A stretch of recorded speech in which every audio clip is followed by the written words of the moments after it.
أعوذ بالله من الشيطان الرجيم. بسم الله الرحمن الرحيم.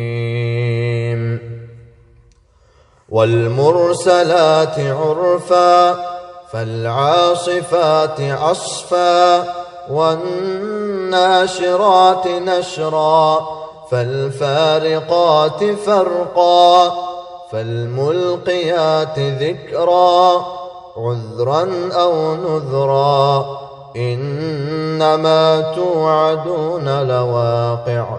فإذا النجوم طمست وإذا السماء فرجت وإذا الجبال نسفت وإذا الرسل أقتت لأي يوم أجلت ليوم الفصل وما أدراك ما يوم الفصل.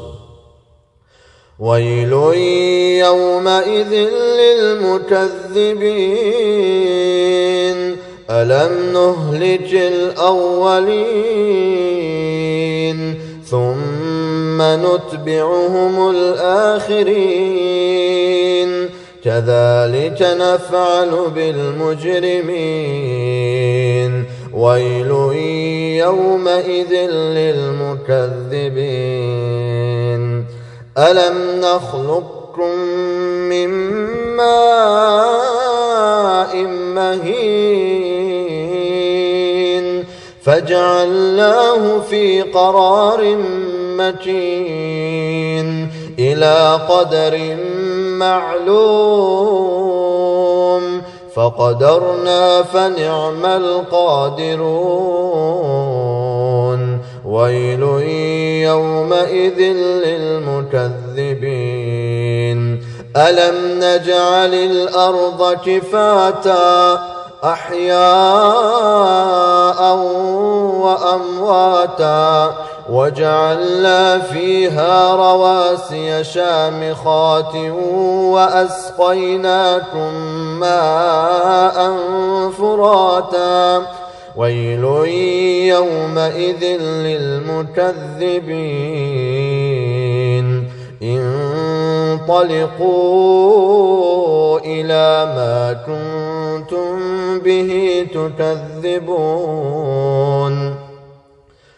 انطلقوا إلى ظل ذي 3 شعب لا ظليل ولا يغني من اللهب إنها ترمي بشرر كالقصر كأنه جمالة صفر. ويل يومئذ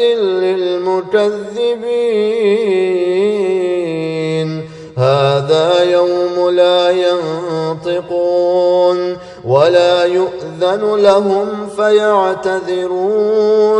ويل يومئذ للمكذبين هذا يوم الفصل جمعناكم والأولين فإن كان لكم كيد فكيدون. ويل يومئذ للمكذبين إن المتقين في ظلال وعيون وفواكه مما يشتهون كلوا واشربوا هنيئا بما كنتم تعملون